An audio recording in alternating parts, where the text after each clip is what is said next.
Daaku Maharaj cinema ఎలా ఉందని పక్కన పెడితే చూస్తున్నంతసేపు డిఓపి ఎవర్రా అని అనుకుంటూనే చూసా. రీసెంట్ టైమ్స్ లో అయితే బెస్ట్ సినిమాటోగ్రఫీ అనొచ్చు. మూవీ క్వాలిటీ అండ్ విజువల్స్ ఆ లైటింగ్ కి మాత్రం 100కి 100 ఇచ్చేయచ్చు. విజయ్ కార్తిక్ కన్నన్ గారు ఎరగొట్టారు కెమెరా వర్క్. ప్రతి ఫ్రేమ్ లో ఆ visual richness, production values terrific గా ఉన్నాయి. ఇంకా మన బాలయ్య అంటే మన తమనన్నకి పూనకాలు వస్తాయో ఏంటో స్పీకర్స్ కి పట్టిన దుమ్మంతా వదిలించేశాడు. ఛాన్స్ దొరికినప్పుడల్లా డాకు బీజిఎం తో బాలయ్యని ఎన్ని విధాలా ఎలివేట్ చేయాలో అంతకంటే ఎక్కువే చేశాడు. సినిమాటోగ్రఫీ, బీజిఎం ఓకే, మూవీ ఎలా ఉందో చెప్పు అంటే నాకైతే టైం పాస్ కోసం ఈజీగా ఒకసారి చూసేయచ్చు అనిపించింది. బాలయ్య మూవీస్ లో ఒక యావరేజ్ ఫ్యాన్, న్యూట్రల్ ఆడియన్స్ ఏవేవి కోరుకుంటాడో అన్ని ఉంటాయి. మరీ పెద్ద హిట్ అనను గానీ పర్లేదు, వరస్ట్ గా అయితే లేదు. బేసిక్ ప్లాట్ ఏంటంటే ఒక ఫ్యామిలీలో ఒక చిన్న పాప, ఆ పాపని కాపాడడానికి డాకు మహారాజ్ ఎందుకు వచ్చాడు, అసలు డాకు మహారాజ్ ఎవరు, ఆ పాపకి డాకుకి లింక్ ఏంటనేది remaining part of the story. ఇంకా ఫస్ట్ టైటిల్ కార్డ్ తో స్టార్ట్ చేస్తే intro, pre interval and interval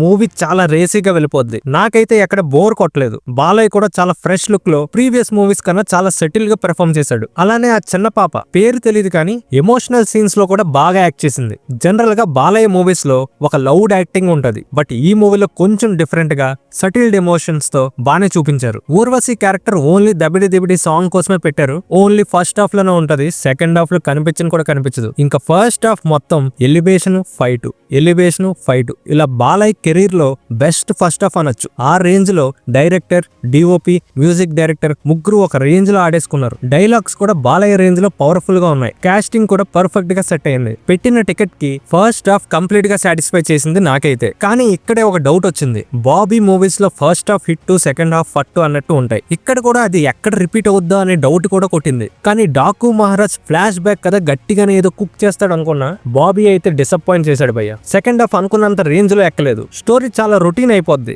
ఎలా అంటే ఒక ఊరు, ఆ ఊర్లో ఒక ప్రాబ్లం, ఆ ప్రాబ్లం ని సాల్వ్ చేయడానికి వచ్చిన హీరో, ఇదే నడుస్తా ఉంటది. నాకైతే సెకండ్ హాఫ్ కలేజా, కిక్ 2 మూవీసే గుర్తొచ్చాయి. ఆ బ్యాక్ డ్రాప్ యాక్టర్స్ కూడా కిక్ 2 మూవీలో ఉన్నట్టే ఉంటారు. Sitaram to Daaku transition scenes వరకు సెకండ్ హాఫ్ ఎంగేజ్ చేసింది. ఆ తర్వాత వచ్చే సెంటిమెంట్ అండ్ ఎమోషనల్ సీన్స్ పెద్దగా వర్కౌట్ అయితే అవ్వలేదు. బాబీ డియోల్ అండ్ బాలయ్య మధ్య వచ్చే సీన్స్ తక్కువే అయినా బానే తీశారు. సెకండ్ హాఫ్ స్టోరీ రొటీన్ అయిపోవడంతో ముందంతా ఇచ్చిన హై సెకండ్ హాఫ్ తో ఎక్కడ బ్యాలెన్స్ అయితే అవ్వలేదు. ప్రీ క్లైమాక్స్ టు క్లైమాక్స్ కూడా ఎక్కడ కనెక్ట్ అయితే అవ్వలేదు. క్లైమాక్స్ కూడా రొటీన్ వేలోనే ఎండ్ చేశారు. Director Bobby second half problem ఇంకా అలానే కంటిన్యూ అవుతుంది అనిపిస్తుంది. ఇంకా పెర్ఫార్మెన్స్ వైజ్ బాలయ్య కోసం చెప్పేదేం లేదు, జై బాలయ్య అంతే. శ్రద్ధ శ్రీనాథన్, ప్రజ్ఞా జైస్వాల్ వాళ్ళ రోల్ లో బానే చేశారు. మిగతా యాక్టర్స్ కూడా డీసెంట్ పెర్ఫార్మెన్స్ ఇచ్చారు. ఆల్రెడీ మెన్షన్ చేసిందే డిఓపి వర్క్ తోప్ అంతే. తమనన్న ఒకే బీజిఎం ని తిప్పి కొట్టాడు మూవీ అంతా, బట్ బానే ఉంది. బిగ్గెస్ట్ ప్లస్ అనొచ్చు. బాబీ అప్పట్లానే ఒక రొటీన్ స్టోరీని కొంచెం డిఫరెంట్ గా ప్రెజెంట్ చేశాడు, బట్ కంప్లీట్ గా ఎంగేజ్ చేయడంలో ఫెయిల్ అయ్యాడు. ఫైనల్ గా ఒక బాలయ్య సినిమా ఎలా ఉండాలో